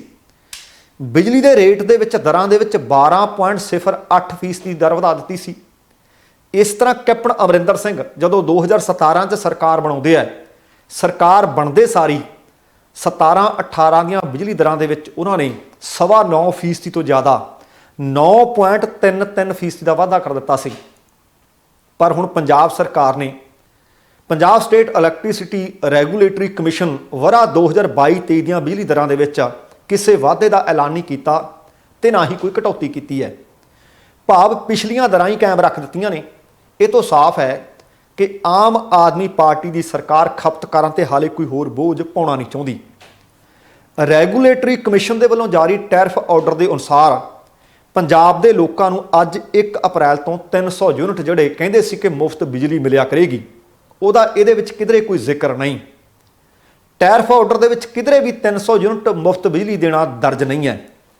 ਕਮਿਸ਼ਨ ਨੇ ਪੂਰੇ ਵਰ੍ਹੇ ਦੇ ਵਾਸਤੇ ਇਹ ਟੈਰਿਫ ਆਰਡਰ ਜਾਰੀ ਕੀਤੀ ਹੈ। ਮਤਲਬ ਇਹ ਕਿ ਆਪ ਸਰਕਾਰ ਇਸ ਸਾਲ ਤਾਂ ਨਹੀਂ, ਹੋ ਸਕਦਾ ਫਿਰ ਜੇ ਆਰਡਰਾਂ ਦੇ ਵਿੱਚ ਦਰਜ ਨਹੀਂ ਕਿ ਅਗਲੇ ਮਾਲੀ ਵਰ੍ਹੇ ਤੋਂ ਹੀ 300 ਯੂਨਿਟ ਮੁਫਤ ਬਿਜਲੀ ਦੇਣ ਦੇ ਬਾਰੇ ਕੋਈ ਵਿਚਾਰ ਕਰੇ। ਪਰ ਪੁਰਾਣੀ ਸਰਕਾਰ ਦੇ ਵੱਲੋਂ ਦਲਿਤ ਪਰਿਵਾਰਾਂ ਨੂੰ 200 ਯੂਨਿਟ ਮੁਫਤ ਬਿਜਲੀ ਦੇਣ ਦੀ ਸਹੂਲਤ ਜਿਹੜੀ ਸੀ ਉਹ ਇਹਨਾਂ ਆਰਡਰਾਂ ਦੇ ਵਿੱਚ ਵੀ ਜਾਰੀ ਰਹੇਗੀ। ਇਸੇ ਤਰ੍ਹਾਂ 7 ਕਿਲੋਵਾਟ ਤੱਕ 3 ਰੁਪਏ ਸਸਤੀ ਬਿਜਲੀ ਦੀ ਸੁਵਿਧਾ ਵੀ ਕਾਇਮ ਰਹੇਗੀ। ਇਸ ਟੈਰਿਫ ਆਰਡਰ ਦੇ ਅਨੁਸਾਰ ਘਰੇਲੂ ਬਿਜਲੀ ਦੇ 2 ਕਿਲੋਵਾਟ ਲੋਡ ਤੱਕ 0 ਤੋਂ 100 ਯੂਨਿਟ ਤੱਕ ਬਿਜਲੀ ਦਾ ਰੇਟ 3 ਰੁਪਏ ਤੇ 49 ਪੈਸੇ ਪਰ ਯੂਨਿਟ ਰਹੇਗਾ, ਜਦੋਂ ਕਿ 101 ਯੂਨਿਟ ਤੋਂ ਲੈ ਕੇ 300 ਯੂਨਿਟ ਤੱਕ ਇਹ ਦਰਾਂ 5 ਰੁਪਏ 84 ਪੈਸੇ ਰਹਿਣਗੀਆਂ ਪਰ ਯੂਨਿਟ ਦੇ ਹਿਸਾਬ ਨਾਲ। ਇਸੇ ਤਰ੍ਹਾਂ 300 ਤੋਂ ਵੱਧ ਯੂਨਿਟ ਦਾ ਰੇਟ 7 ਰੁਪਏ ਅਤੇ 30 ਪੈਸੇ ਪ੍ਰਤੀ ਯੂਨਿਟ ਤੈਅ ਕੀਤਾ ਗਿਆ ਹੈ ਅਤੇ ਇਹ ਬਿਜਲੀ ਦਰਾਂ ਅੱਜ 1 ਅਪ੍ਰੈਲ ਤੋਂ ਪੰਜਾਬ ਦੇ ਵਿੱਚ ਲਾਗੂ ਹੋ ਰਹੀਆਂ ਨੇ। ਪਰ ਜਿਹੜਾ ਕਹਿੰਦੇ ਸੀ ਕਿ ਸ਼ਾਇਦ 300 ਯੂਨਿਟ ਮੁਫਤ ਬਿਜਲੀ ਦਾ ਐਲਾਨ ਹੋਣ ਵਾਲਾ ਹੈ, ਉਹ ਇਸ ਵਿੱਤੀ ਵਰ੍ਹੇ ਦੌਰਾਨ ਨਹੀਂ ਹੋਵੇਗਾ ਕਿਉਂਕਿ ਪੂਰੇ ਸਾਲ ਦਾ ਇਹ ਟੈਰਿਫ ਆਰਡਰ ਜਾਰੀ ਹੋ ਚੁੱਕਿਆ ਹੈ। ਪਰ ਪੰਜਾਬ ਦੇ ਲੋਕ ਕੀ ਚਾਹੁੰਦੇ ਆ? ਉਹ ਕਹਿੰਦੇ ਆ ਕਿ ਬਿਜਲੀ ਭਾਵੇਂ ਮੁਫਤ ਨਾ ਕੀਤੀ ਜਾਵੇ, ਭਾਵੇਂ ਕਿ ਇਹਨਾਂ ਦੀ ਗਰੰਟੀ ਇਹਨਾਂ ਨੂੰ ਦੇਣੀ ਪਊਗੀ, ਗਰੰਟੀਆਂ ਕੀਤੀਆਂ ਹੋਈਆਂ ਨੇ, ਪਰ ਉਹ ਕਹਿੰਦੇ ਭਾਈ 24 ਘੰਟੇ ਬਿਜਲੀ ਆ ਜਾਇਆ ਕਰੇ। ਪਰ ਸੱਚਮੁੱਚ ਫੂਕ ਨਹੀਂ ਮਾਰਨੀ, ਸੱਚਮੁੱਚ ਤੰਦ ਤੇ ਤਾਣੀ ਉਲਝੇ ਪਏ ਨੇ, ਸੁਲਝਾਉਂਦਿਆਂ ਨੂੰ ਕੁਝ ਸਮਾਂ ਲੱਗੇਗਾ। ਪਰ ਅਸਲ ਦੇ ਵਿੱਚ ਤੰਦ ਤੇ ਤਾਣੀਆਂ ਉਲਝੀਆਂ ਕਿਵੇਂ ਨੇ, ਆਹ ਖਬਰ ਉਸ ਗੱਲ ਨੂੰ ਤਸਦੀਕ ਕਰੂਗੀ। ਬੀਤੇ ਦਿਨੀ ਪੰਜਾਬ ਦੇ ਨਵੇਂ ਬਣੇ ਮੁੱਖ ਮੰਤਰੀ ਭਗਵੰਤ ਮਾਨ ਹੋਰਾਂ ਨੇ 1 ਵਿਧਾਇਕ ਤੇ 1 ਪੈਨਸ਼ਨ ਦਾ ਐਲਾਨ ਕੀਤਾ ਸੀ। ਉਸ ਐਲਾਨ ਤੋਂ ਬਾਅਦ ਪੰਜਾਬ ਦੇ ਖਜ਼ਾਨੇ ਦੇ ਉੱਤੇ ਵਿੱਤੀ ਬੋਝ ਘਟਾਉਣ ਦਾ ਇੱਕ ਯਤਨ ਆਖਿਆ ਜਾ ਰਿਹਾ ਸੀ। ਕੁਝ ਕੁ ਵਿਧਾਇਕਾਂ ਨੂੰ ਛੱਡ ਕੇ ਬਾਕੀ ਪੰਜਾਬ ਦੇ ਲੋਕਾਂ ਨੇ ਵੀ, ਕੁਝ ਸਿਆਸੀ ਲੋਕਾਂ ਨੇ ਵੀ ਸ਼ਲਾਘਾ ਕੀਤੀ ਸੀ, ਭਾਵੇਂ ਨਾ ਚਾਹੁੰਦਿਆਂ ਹੋਇਆ ਹੀ ਕੀਤੀ। ਪਰ ਇੱਕ ਹੁਣ ਹੋਰ ਹੈਰਾਨੀਜਨਕ ਤੱਥ ਸਾਹਮਣੇ ਆਇਆ ਕਿ ਪੰਜਾਬ ਦੇ ਜਿਹੜੇ ਸਾਬਕਾ ਵਿਧਾਇਕ ਨੇ ਉਹ ਮੌਜੂਦਾ ਵਿਧਾਇਕਾਂ ਦੇ ਨਾਲੋਂ ਪੰਜਾਬ ਸਰਕਾਰ ਨੂੰ ਜਾਂ ਪੰਜਾਬ ਦੇ ਖਜ਼ਾਨੇ ਨੂੰ, ਤਿਜੋਰੀ ਨੂੰ ਮਹਿੰਗੇ ਪੈ ਰਹੇ ਨੇ। ਉਹਨਾਂ ਦੇ ਇਲਾਜ ਦੇ ਖਰਚੇ ਦੀ ਸੀਮਾ ਕੋਈ ਤੈਅ ਨਹੀਂ ਕੀਤੀ ਹੋਈ। ਸਾਬਕਾ ਵਿਧਾਇਕ ਅਤੇ ਉਸਦੇ 4 ਆਸ਼ਰਿਤਾਂ ਦੇ ਇਲਾਜ ਦਾ ਪੂਰਾ ਖਰਚਾ ਸਰਕਾਰ ਚੁੱਕਦੀ ਹੈ। ਜੇਕਰ ਬੀਤੇ 1.5 ਦਹਾਕੇ ਤੇ ਭਾਵ 15 ਸਾਲਾਂ ਤੇ ਨਜ਼ਰ ਮਾਰੀਏ 2007-8 ਤੋਂ ਲੈ ਕੇ 2021-22 ਤੱਕ ਵਿਧਾਇਕਾਂ ਅਤੇ ਸਾਬਕਾ ਵਿਧਾਇਕਾਂ ਦੇ ਇਲਾਜ ਤੇ ਕਿੰਨਾ ਕੁ ਖਰਚ ਹੋਇਆ, ਤਾਂ ਤੁਹਾਡੇ ਖਜ਼ਾਨੇ ਨੂੰ 23 ਕਰੋੜ 50 ਲੱਖ ਰੁਪਏ ਦਾ ਚੂਨਾ ਲੱਗਿਆ। 23 ਕਰੋੜ 50 ਲੱਖ। ਇਹਦੇ ਵਿੱਚੋਂ ਸਾਬਕਾ ਵਿਧਾਇਕਾਂ ਦੇ ਇਲਾਜ ਤੇ 16 ਕਰੋੜ ਤੇ 10 ਲੱਖ ਰੁਪਏ ਖਰਚੇ ਗਏ ਹੈ। ਕਾਂਗਰਸ ਦੇ ਰਾਜ ਭਾਗ ਦੌਰਾਨ 2017 ਤੋਂ 2022 ਦੇ 5 ਸਾਲਾਂ ਦੇ ਦਰਮਿਆਨ ਸਾਬਕਾ ਵਿਧਾਇਕਾਂ ਦੇ ਇਲਾਜ ਤੇ 8 ਕਰੋੜ ਤੇ 14 ਲੱਖ, ਜਦੋਂ ਕਿ ਅਕਾਲੀ ਭਾਜਪਾ ਸਰਕਾਰ ਦੇ ਕਾਰਜਕਾਲ 2012 ਤੋਂ 2017 ਦੇ ਦੌਰਾਨ 5 ਕਰੋੜ ਤੇ 43 ਲੱਖ ਖਰਚੇ ਗਏ ਆ। ਤੁਸੀਂ ਹਿਸਾਬ ਲਾ ਲਓ। ਇਹ ਤੋਂ ਇਹ ਪਤਾ ਲੱਗਦਾ ਹੈ ਕਿ ਵਿਧਾਇਕਾਂ ਦੇ ਨਾਲੋਂ ਸਾਬਕਾ ਵਿਧਾਇਕ ਪੰਜਾਬ ਸਰਕਾਰ ਦੇ ਖਜ਼ਾਨੇ ਨੂੰ ਮਹਿੰਗੇ ਸਾਬਤ ਹੋ ਰਹੇ ਨੇ। ਬੀਤੇ 10 ਵਰ੍ਹਿਆਂ ਦੇ ਵਿੱਚ 2012 ਤੋਂ 2022 ਦੇ ਦੌਰਾਨ ਵਿਧਾਇਕਾਂ ਦਾ ਮੈਡੀਕਲ ਖਰਚਾ 2 ਕਰੋੜ 59 ਲੱਖ ਰੁਪਏ ਆਇਆ, ਜਦਕਿ ਸਾਬਕਾ ਵਿਧਾਇਕਾਂ ਤੇ 13 ਕਰੋੜ ਤੇ 58 ਲੱਖ ਰੁਪਏ ਰਿਹਾ। ਸਾਬਕਾ ਵਿਧਾਇਕਾਂ ਦਾ ਸਾਲਾਨਾ ਇਲਾਜ ਖਰਚਾ 2 ਕਰੋੜ ਨੂੰ ਪਾਰ ਕਰ ਗਿਆ ਹੈ। 2019-20 ਅਤੇ 2021 ਵਿੱਚ ਸਾਬਕਾ ਵਿਧਾਇਕਾਂ ਦੇ ਇਲਾਜ ਦਾ ਖਰਚਾ 4 ਕਰੋੜ ਤੇ 16 ਲੱਖ ਰੁਪਇਆ, ਜਦਕਿ ਬਾਕੀ ਵਰ੍ਹਿਆਂ ਦੇ ਵਿੱਚ ਜਿੰਨਾ ਵੀ ਖਰਚ ਹੁੰਦਾ ਸੀ ਉਹਦੇ ਨਾਲੋਂ ਇਹ ਕਿਤੇ ਜ਼ਿਆਦਾ ਹੈ। ਹੁਣ ਜੇਕਰ ਦੇਖਿਆ ਜਾਵੇ ਕਿ ਪੰਜਾਬ ਸਰਕਾਰ ਦੇ ਵੱਲੋਂ ਮੁਲਾਜ਼ਮਾਂ ਨੂੰ, ਅਧਿਕਾਰੀਆਂ ਨੂੰ ਮੈਡੀਕਲ ਖਰਚ ਦਿੱਤਾ ਜਾਂਦਾ ਹੈ, ਪਰ ਉਹਦੀ ਸੀਮਾ ਤੈਅ ਕੀਤੀ ਹੋਈ ਹੈ ਕਿ ਇਹਦੇ ਤੋਂ ਵੱਧ ਨਹੀਂ। ਪਰ ਵਿਧਾਇਕ, ਸਾਬਕਾ ਵਿਧਾਇਕ, ਉਹਨਾਂ ਦੇ ਇਲਾਜ ਦੀ ਕੋਈ ਸੀਮਾ ਤੈਅ ਨਹੀਂ ਕੀਤੀ ਹੋਵੇ, ਭਾਵੇਂ 5 ਲੱਖ ਲੱਗੇ ਤੇ ਭਾਵੇਂ 5 ਕਰੋੜ ਲੱਗ ਜੇ। ਇਹਦੇ ਨਾਲ ਇੱਕ ਹੋਰ ਵੀ ਜਾਣਕਾਰੀ ਮਿਲੀ ਹੈ। ਜੇਲ੍ਹ ਵਿਭਾਗ ਤੋਂ ਪਤਾ ਲੱਗਿਆ ਹੈ ਕਿ ਜਿਹੜੇ ਬੰਦੀ ਨੇ, ਜਿਹੜੇ ਕੈਦੀ ਨੇ, ਉਹਨਾਂ ਦੇ ਇਲਾਜ ਖਰਚੇ ਦੀ ਵੀ ਕੋਈ ਸੀਮਾ ਨਿਸ਼ਚਿਤ ਨਹੀਂ ਕੀਤੀ ਹੋਈ ਅਤੇ ਕੈਦੀਆਂ ਤੇ ਬੰਦੀਆਂ ਦੇ ਵੀ ਇਲਾਜ ਦਾ ਸਾਰਾ ਖਰਚਾ ਪੰਜਾਬ ਸਰਕਾਰ ਨੂੰ ਚੁੱਕਣਾ ਪੈਂਦਾ ਹੈ। ਜਾਣਕਾਰੀ ਦੇ ਅਨੁਸਾਰ ਬਹੁਤ ਸਾਰੇ ਸੂਬੇ ਉਹ ਨੇ, ਉਹਨਾਂ ਸੂਬਿਆਂ ਦੇ ਵਿੱਚ ਵਿਧਾਇਕ ਅਤੇ ਸਾਬਕਾ ਵਿਧਾਇਕ ਮੈਡੀਕਲ ਬੀਮਾ ਦੇ ਹੇਠ ਕਵਰ ਕੀਤੇ ਜਾਂਦੇ ਹੈ। ਤੇ ਇਹ ਵੀ ਪਤਾ ਲੱਗਾ ਕਿ ਗੁਜਰਾਤ ਸਰਕਾਰ ਨੇ ਵੀ ਵਿਧਾਇਕਾਂ ਤੇ ਸਾਬਕਾ ਵਿਧਾਇਕਾਂ ਦੇ ਇਲਾਜ ਦੇ ਲਈ ਜਿਹੜਾ ਖਰਚ ਹੁੰਦਾ ਹੈ, ਫਰਵਰੀ 2019 ਦੇ ਵਿੱਚ ਇੱਕ ਨਵੀਂ ਨੀਤੀ ਦੇ ਤਹਿਤ ਸੀਮਿਤ ਕਰ ਦਿੱਤਾ ਸੀ। ਮੈਡੀਕਲ ਖਰਚ ਦੀ ਸੀਮਾ 15 ਲੱਖ ਰੁਪਏ ਨਿਸ਼ਚਿਤ ਕੀਤੀ ਸੀ। ਆਂਧਰਾ ਪ੍ਰਦੇਸ਼ ਦੇ ਵਿੱਚ ਪਹਿਲਾਂ ਇਹਨਾਂ ਸਿਆਸੀ ਆਗੂਆਂ ਦੇ ਮੈਡੀਕਲ ਦੀ ਸੀਮਾ 7500 ਰੁਪਏ ਹੁੰਦੀ ਸੀ, ਹੁਣ ਉਹ ਵੀ ਬਦਲ ਦਿੱਤੀ ਗਈ ਹੈ। ਹੁਣ ਉਹਨਾਂ ਨੇ ਸਰਕਾਰੀ ਮੁਲਾਜ਼ਮਾਂ ਦੇ ਬਰਾਬਰ ਕਰ ਦਿੱਤੀ ਹੈ ਕਿ ਜਿੰਨਾ ਇੱਕ ਸਰਕਾਰੀ ਮੁਲਾਜ਼ਮ ਦੀ ਇਲਾਜ ਸੀਮਾ ਉਨੀ ਹੀ ਵਿਧਾਇਕ ਤੇ ਸਾਬਕਾ ਵਿਧਾਇਕ ਦੀ ਹੋਏਗੀ। ਪਰ ਪੰਜਾਬ ਸਰਕਾਰ ਦੇ ਵਿੱਚ ਇਸ ਤਰ੍ਹਾਂ ਦੀ ਕੋਈ ਸੀਮਾ ਨਹੀਂ। ਦੇਖੋ, ਪੈਨਸ਼ਨਾਂ ਜਿੰਨੀ ਵਾਰੀ ਉਹ ਬਣ ਜਾਂਦਾ ਸੀ ਉਨੀਆਂ ਲੱਗਦੀਆਂ ਸੀ, ਹੈ ਨਾ ਹਨੇਰਗਰਦੀ। ਇਲਾਜ ਜਿੰਨਾ ਮਰਜ਼ੀ ਮਹਿੰਗਾ ਹੋਵੇ, ਉਹਨਾਂ ਨੇ ਬਸ ਆ ਕੇ ਦੱਸਣਾ ਹੈ ਕਿ ਇੰਨਾ ਖਰਚ ਹੋ ਗਿਆ, ਪੜਤਾਲ ਕਰੋ ਤੇ ਉਹ ਖਰਚ ਮਿਲ ਜਾਂਦਾ ਸੀ। ਇਹਦੇ ਨਾਲ ਆ ਜਿਹੜੀਆਂ ਜਾਣਕਾਰੀਆਂ ਨਿਕਲ ਕੇ ਸਾਹਮਣੇ ਆਉਂਦੀਆਂ ਨੇ ਕਿ ਇਨਕਮ ਟੈਕਸ ਵੀ ਸਰਕਾਰ ਦੇ ਖਜ਼ਾਨੇ 'ਚ ਉਹਨਾਂ ਦਾ ਭਰਿਆ ਜਾਂਦਾ ਸੀ। ਹੁਣ ਇੱਕ ਸਾਬਕਾ ਵਿਧਾਇਕ ਤੇ ਇੱਕ ਪੈਨਸ਼ਨ, ਇਹ ਤਾਂ ਐਲਾਨ ਹੋ ਗਿਆ। ਆ ਮੈਡੀਕਲ ਦੇ ਖਰਚ ਦੇ ਬਾਬਤ ਕੀ ਮਾਨ ਸਰਕਾਰ ਕੋਈ ਜਲਦ ਫੈਸਲਾ ਲੈਂਦੀ ਹੈ? ਪਰ ਚਰਚਾ ਹੋ ਰਹੀ ਹੈ, ਖਬਰ ਮਿਲ ਰਹੀ ਹੈ ਕਿ ਇਹਦੇ ਉੱਤੇ ਵੀ ਜਲਦ ਉਹਨਾਂ ਵੱਲੋਂ ਫੈਸਲਾ ਕੀਤਾ ਜਾ ਰਿਹਾ ਹੈ ਅਤੇ ਇਹ ਨਵਾਂ ਤੇ ਵੱਡਾ ਇਤਿਹਾਸਕ ਫੈਸਲਾ ਹੋਊਗਾ। ਪੰਜਾਬ ਦੇ ਵਿੱਚ 1 ਜਨਵਰੀ 1998 ਤੋਂ ਅਪ੍ਰੈਲ 2003 ਤੱਕ ਵਿਧਾਇਕਾਂ ਤੇ ਸਾਬਕਾ ਵਿਧਾਇਕਾਂ ਦਾ 250 ਰੁਪਏ ਮੈਡੀਕਲ ਭੱਤਾ ਹੁੰਦਾ ਸੀ। ਪਰ ਤਤਕਾਲੀ ਕਾਂਗਰਸ ਸਰਕਾਰ ਨੇ 20 ਫਰਵਰੀ ਤੇ 2004 ਨੂੰ ਵਿਧਾਇਕਾਂ ਅਤੇ ਸਾਬਕਾ ਵਿਧਾਇਕਾਂ ਤੇ ਉਹਨਾਂ ਦੇ ਆਸ਼ਰਿਤਾਂ ਤੇ ਇਲਾਜ ਦੇ ਖਰਚੇ ਦੀ ਇਹ ਸੀਮਾ ਸਮਾਪਤ ਕੀਤੀ ਸੀ ਕਿ ਚੱਕ ਦਿਓ। ਪਤਾ ਸੀ ਕਿ ਕੱਲ੍ਹ ਨੂੰ ਅਸੀਂ ਜਾਂ ਸਾਡੇ ਪਰਿਵਾਰ ਦਾ ਜੀ ਕੋਈ ਹਸਪਤਾਲ 'ਚ ਜਾਂਦਾ, ਜੇਬ 'ਚੋਂ ਥੋੜ੍ਹੀ ਜਾਣਾ ਹੈ, ਲੋਕਾਂ ਦਾ ਪੈਸਾ ਲੁਟਾ ਦਿਓ। ਹੁਣ ਇਹ ਹੁੰਦਾ ਕੀ ਹੈ, ਜਦੋਂ ਇਹ ਜਿਹਨਾਂ ਦੇ ਪਰਿਵਾਰਕ ਮੈਂਬਰ ਕਿਸੇ ਹਸਪਤਾਲ ਦੇ ਵਿੱਚ ਆਪਣਾ ਇਲਾਜ ਕਰਵਾ ਲੈਂਦੇ ਨੇ, ਉਹ ਸਾਰੇ ਦਾ ਸਾਰਾ ਬਿੱਲ ਫਿਰ ਮੈਡੀਕਲ ਦਾ ਜਿਹੜਾ ਹੁੰਦਾ ਉਹ ਸਰਕਾਰ ਨੂੰ ਭੇਜਿਆ ਜਾਂਦਾ ਹੈ। ਉਹਦੀ ਵੈਰੀਫਿਕੇਸ਼ਨ ਸਿਹਤ ਵਿਭਾਗ ਨੂੰ ਭੇਜੀ ਜਾਂਦੀ ਹੈ ਤੇ ਉਹ ਵੈਰੀਫਾਈ ਕਰਕੇ ਸਾਰੇ ਦਾ ਸਾਰਾ ਬਿੱਲ ਸੰਬੰਧਿਤ ਵਿਧਾਇਕ ਨੂੰ ਪੇ ਕਰ ਦਿੰਦਾ ਹੈ। ਹੁਣ ਦੇਖਣਾ ਹੋਏਗਾ ਕਿ ਪੰਜਾਬ ਦੇ ਖਜ਼ਾਨੇ ਨੂੰ ਜਿਹੜਾ ਲਗਾਤਾਰ ਚੂਨਾ ਲੱਗ ਰਿਹਾ ਹੈ, ਮਾਨ ਸਰਕਾਰ ਇਹਦੇ ਤੇ ਕਿਹੜਾ ਫੈਸਲਾ ਲੈਂਦੀ ਹੈ, ਕਿਉਂਕਿ ਉਹਨਾਂ ਨੇ ਕਿਹਾ ਹੈ, ਉਹਨਾਂ ਦਾ ਚੋਣ ਵਾਅਦਾ ਹੈ ਕਿ ਪੰਜਾਬ ਦੇ ਖਜ਼ਾਨੇ ਦੀ ਲੀਕੇਜ ਬੰਦ ਕਰਨੀ ਹੈ। ਆ ਇੱਕ ਕਿਸਮ ਦੀ ਵੱਡੀ ਲੀਕੇਜ ਹੈ ਕਿ ਕਰੋੜਾਂ ਰੁਪਈਆ ਲੱਗਦਾ। ਇਹ ਗਰੀਬ ਹੈ ਨਹੀਂ ਹੈ। ਜਿਹੜੀ ਬੀਤੇ ਦਿਨੀ ਅਰਵਿੰਦ ਕੇਜਰੀਵਾਲ ਨੇ ਆਖੀ ਸੀ ਕਿ ਸਾਨੂੰ ਪੁੱਛਦੇ ਹੈ ਕਿ ਇਹਨਾਂ ਨੂੰ ਬਿਜਲੀ ਮੁਫਤ ਕਿਉਂ, ਕਹਿੰਦੇ ਜੇ ਵਿਧਾਇਕ ਨੂੰ ਮਿਲਦੀ ਹੈ ਤਾਂ ਇਹਨਾਂ ਨੂੰ ਕਿਉਂ ਨਹੀਂ। ਫਿਰ ਭਾਈ ਪੰਜਾਬ ਦੇ ਲੋਕ ਵੀ ਕਹਿਣਗੇ ਕਿ ਜੇਕਰ ਤੁਹਾਡੇ ਇਲਾਜ ਦੇ ਖਰਚੇ ਦੀ ਕੋਈ ਸੀਮਾ ਹੀ ਹੈ ਨਹੀਂ, ਚੁਣ ਕੇ ਤੁਹਾਨੂੰ ਅਸੀਂ ਭੇਜਦੇ ਹਾਂ, ਪੈਨਸ਼ਨ ਤੁਹਾਨੂੰ ਲੱਗ ਜਾਂਦੀ ਹੈ, ਇਨਕਮ ਟੈਕਸ ਤੁਹਾਡਾ ਅਸੀਂ ਦਿੰਦੇ ਹਾਂ, ਤੁਹਾਡੇ ਪਰਿਵਾਰ ਤੇ ਤੁਹਾਡੀ ਸਿਹਤ ਦਾ ਖਰਚਾ ਵੀ ਅਸੀਂ ਚੱਕਦੇ ਹਾਂ, ਇਲਾਜ ਦਾ ਖਰਚਾ ਵੀ ਅਸੀਂ ਚੱਕਦੇ ਹਾਂ, ਫਿਰ ਸਾਡਾ ਕਿਉਂ ਨਾ ਚੱਕਿਆ ਜਾਵੇ। ਵੇਖਦੇ ਹਾਂ ਕਿ ਇੱਥੇ ਫੈਸਲਾ ਕਦ ਹੁੰਦਾ ਹੈ। ਆ ਪੰਜਾਬ ਸਰਕਾਰ ਨੇ ਕੁਝ ਤਬਾਦਲੇ ਕੀਤੇ ਹੈ, ਪ੍ਰਸ਼ਾਸਨਿਕ ਅਧਿਕਾਰੀ ਵੀ ਨੇ, ਜਿਸ 'ਚ ਪੁਲਿਸ ਅਧਿਕਾਰੀ ਵੀ ਨੇ। ਜਦੋਂ ਵੀ ਸਰਕਾਰ ਬਣਦੀ ਹੈ, ਕੋਈ ਨਵੀਂ ਆਉਂਦੀ ਹੈ, ਇੰਜ ਤਬਾਦਲੇ ਹੁੰਦੇ ਹੈ। ਹੁਣ ਪ੍ਰਸ਼ਾਸਨਿਕ ਅਧਿਕਾਰੀਆਂ ਦੇ, ਪੁਲਿਸ ਅਧਿਕਾਰੀਆਂ ਦੇ ਵੱਡੇ ਪੱਧਰ ਤੇ ਤਬਾਦਲੇ ਜਿਹੜੇ ਕੀਤੇ ਗਏ ਹੈ, ਉਹਨਾਂ ਦੇ ਵਿੱਚ 11 IAS ਅਫਸਰ ਨੇ, ਇੱਕ PCS ਅਧਿਕਾਰੀ ਹੈ ਤੇ ਨਾਲ ਹੀ 13 IPS ਅਫਸਰ ਦੱਸੇ ਜਾ ਰਹੇ ਨੇ। ਤਬਾਦਲਿਆਂ ਦੇ ਇਹ ਆਦੇਸ਼ ਪੰਜਾਬ ਸਰਕਾਰ ਦੇ ਮੁੱਖ ਸਕੱਤਰ ਅਨਿਰੁੱਧ ਤਿਵਾੜੀ ਨੇ ਜਾਰੀ ਕੀਤੇ ਹੈ। ਜਾਣਕਾਰੀ ਦੇ ਅਨੁਸਾਰ IAS ਅਧਿਕਾਰੀ ਮਹਿੰਦਰਪਾਲ ਨੂੰ ਵਿਸ਼ੇਸ਼ ਸਕੱਤਰ ਗ੍ਰਹਿ ਮਾਮਲੇ ਅਤੇ ਨਿਆਂ ਲਗਾਇਆ ਗਿਆ। ਰਾਮਵੀਰ ਨੂੰ ਡਾਇਰੈਕਟਰ ਜਨਰਲ ਰੁਜ਼ਗਾਰ, ਪੈਦਾਵਾਰ ਅਤੇ ਟ੍ਰੇਨਿੰਗ ਲਗਾਇਆ ਗਿਆ। ਹਰੀਸ਼ ਨਈਅਰ ਨੂੰ ਡਿਪਟੀ ਕਮਿਸ਼ਨਰ ਬਰਨਾਲਾ ਲਗਾ ਦਿੱਤਾ ਗਿਆ। ਕੁਮਾਰ ਅਮਿਤ ਨੂੰ ਵਿਸ਼ੇਸ਼ ਸਕੱਤਰ ਪਰਸੋਨਲ, ਕੁਮਾਰ ਸੌਰਵਰਾਜ ਨੂੰ ਡਾਇਰੈਕਟਰ ਤਕਨੀਕੀ ਸਿੱਖਿਆ ਤੇ ਇੰਡਸਟਰੀਅਲ ਟ੍ਰੇਨਿੰਗ, ਵਨੀਤ ਕੁਮਾਰ ਨੂੰ ਵਿਸ਼ੇਸ਼ ਸਕੱਤਰ ਖੇਤੀਬਾੜੀ, ਕੁਲਵੰਤ ਸਿੰਘ ਨੂੰ DC ਮੋਗਾ ਲਾ ਦਿੱਤਾ ਗਿਆ। ਅਹਿਮਦ ਸ਼ੌਕਤ ਪੈਰੇ, ਜੀ ਹਾਂ, ਸ਼ੌਕਤ ਅਹਿਮਦ ਪੈਰੇ ਨੂੰ ਬਠਿੰਡਾ ਦੇ DC ਲਾ ਦਿੱਤਾ ਗਿਆ। ਜਤਿੰਦਰ ਜੋਰਵਾਲ ਨੂੰ DC ਸੰਗਰੂਰ ਲਾ ਦਿੱਤਾ ਗਿਆ। ਜਸਪ੍ਰੀਤ ਸਿੰਘ ਨੂੰ DC ਮਾਨਸਾ ਲਾ ਦਿੱਤਾ ਗਿਆ। ਹਿਮਾਂਸ਼ੂ ਜੈਨ ਨੂੰ ਮੁੱਖ ਮੰਤਰੀ ਦਾ ਵਧੀਕ ਪ੍ਰਮੁੱਖ ਸਕੱਤਰ ਲਗਾ ਦਿੱਤਾ ਗਿਆ ਤੇ PCS ਅਧਿਕਾਰੀ ਦਲਵਿੰਦਰਜੀਤ ਸਿੰਘ ਨੂੰ ਸੰਯੁਕਤ ਸਕੱਤਰ ਪੰਜਾਬ ਖੇਤੀਬਾੜੀ ਮਾਰਕੀਟਿੰਗ ਬੋਰਡ ਲਗਾ ਦਿੱਤਾ ਗਿਆ ਹੈ। ਤੇ ਇਸੇ ਤਰ੍ਹਾਂ ਬਹੁਤ ਸਾਰੇ SSP ਨੇ ਜਿਨ੍ਹਾਂ ਦੇ ਤਬਾਦਲੇ ਕੀਤੇ ਗਏ ਹੈ।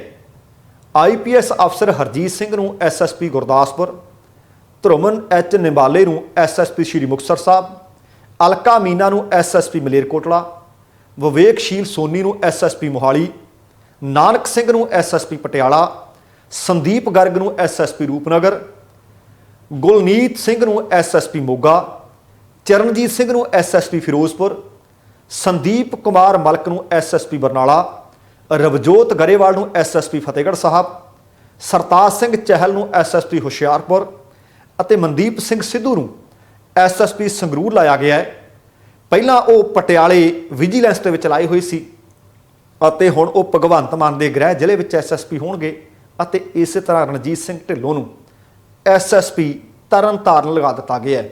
ਤੇ ਆਉਣ ਵਾਲੇ ਦਿਨਾਂ ਦੇ ਵਿੱਚ ਉਮੀਦ ਹੈ ਕਿ ਕੁਝ ਹੋਰ ਵੀ ਅਧਿਕਾਰੀਆਂ ਦੇ ਤਬਾਦਲੇ ਹੋਣਗੇ। ਮੈਂ ਬੀਤੇ ਦਿਨੀ ਤੁਹਾਡੇ ਨਾਲ ਜ਼ਿਕਰ ਕੀਤਾ ਸੀ ਕਿ ਨਾ ਪੁਲਿਸ ਅਫਸਰਾਂ ਨੂੰ ਪਤਾ ਸੀ, ਨਾ ਪ੍ਰਸ਼ਾਸਨਿਕ ਅਧਿਕਾਰੀਆਂ ਨੂੰ ਪਤਾ ਸੀ ਕਿ ਇੰਨੇ ਵੱਡੇ ਪੱਧਰ ਤੇ ਪੰਜਾਬ ਦੇ ਲੋਕ ਤਬਦੀਲੀ ਲਿਆਉਣਗੇ। ਅੱਗੇ ਚੋਣਾਂ ਦੇ ਦੌਰਾਨ ਅਤੇ ਚੋਣਾਂ ਤੋਂ ਬਾਅਦ ਜਦੋਂ ਨਤੀਜੇ ਆਉਂਦੇ ਨੇ, ਵਫਾਦਾਰੀਆਂ ਅਫਸਰ ਅਕਸਰ ਬਦਲ ਲੈਂਦੇ ਨੇ। ਕੁਝ ਕੁ ਅਫਸਰ ਸੀ ਜਿਹੜੇ ਅੱਗੇ ਬੈਗ ਲੈ ਕੇ ਕਦੇ ਕੈਪਟਨ ਦੇ ਦਵਾਰ ਜਾਂਦੇ ਸੀ, ਕਦੇ ਬਾਦਲਕਿਆਂ ਦੇ, ਪਰ ਇਸ ਵਾਰ ਉਹਨਾਂ ਨੂੰ ਨਹੀਂ ਸੀ ਲੱਗਦਾ ਕਿ ਭਗਵੰਤ ਮਾਨ ਪੰਜਾਬ ਦੇ ਮੁੱਖ ਮੰਤਰੀ ਬਣਨਗੇ, ਕਿਉਂਕਿ ਪੰਜਾਬ ਦੇ ਵੋਟਰ ਨੇ ਚੁੱਪ ਚਪੀਤੇ ਵੋਟਾਂ ਪਾਈਆਂ ਨੇ ਅਤੇ ਵੱਡੇ ਵੱਡੇ ਥੰਮ ਸੁੱਟ ਦਿੱਤੇ ਨੇ। ਹੁਣ ਜਿਸ ਤਰੀਕੇ ਨਾਲ ਥੰਮ ਸੁੱਟੇ ਨੇ, ਉਸੇ ਤਰੀਕੇ ਨਾਲ ਪੰਜਾਬ ਦੇ ਲੋਕਾਂ ਨੂੰ ਵੱਡੀਆਂ ਉਮੀਦਾਂ ਨੇ। ਵੇਖਦੇ ਹਾਂ ਕਿ ਉਮੀਦਾਂ ਤੇ ਕਿੰਨਾ ਕੁ ਖਰਾ ਉਤਰਦੇ ਹੈ। ਸੋ ਦੋਸਤੋ, ਇਹ ਸੀ ਕੁੱਲ ਮਿਲਾ ਕੇ ਆਪਣਾ ਅੱਜ ਦਾ ਪ੍ਰੋਗਰਾਮ। ਉਮੀਦ ਕਰ ਰਹੇ ਹਾਂ ਤੁਹਾਨੂੰ ਚੰਗਾ ਲੱਗਿਆ ਹੋਵੇਗਾ। ਜੇਕਰ ਪ੍ਰੋਗਰਾਮ ਚੰਗਾ ਲੱਗਿਆ, ਕਿਰਪਾ ਕਰਕੇ ਲਾਈਕ ਤੇ ਸ਼ੇਅਰ ਜ਼ਰੂਰ ਕਰ ਦੇਣਾ। ਜੇਕਰ ਹਾਲੇ ਤੱਕ ਤੁਸੀਂ ਆਪਣੇ ਇਸ ਚੈਨਲ ਨੂੰ ਸਬਸਕ੍ਰਾਈਬ ਨਹੀਂ ਕੀਤਾ ਤਾਂ ਕਿਰਪਾ ਕਰਕੇ ਸਬਸਕ੍ਰਾਈਬ ਕਰਕੇ ਨੋਟੀਫਿਕੇਸ਼ਨ ਵਾਲੀ ਘੰਟੀ ਜ਼ਰੂਰ ਔਨ ਕਰ ਲੈਣੀ। ਤੁਹਾਡੇ ਦਿਲੋਂ ਧੰਨਵਾਦੀ ਹੋਵਾਂਗੇ। ਜਾਣ ਤੋਂ ਪਹਿਲਾਂ ਕਹਾਂਗਾ, ਜ਼ਿੰਦਗੀ ਜਿੰਦਾਦਲੀ ਦਾ ਨਾਮ ਹੈ। ਦਵਿੰਦਰ ਸਿੰਘ ਬੈਨੀਪਾਲ ਨੂੰ ਆਗਿਆ ਦਿਓ। ਸਤਿ ਸ਼੍ਰੀ ਅਕਾਲ। ਤੇਰਾ ਬਰਾਖਾ।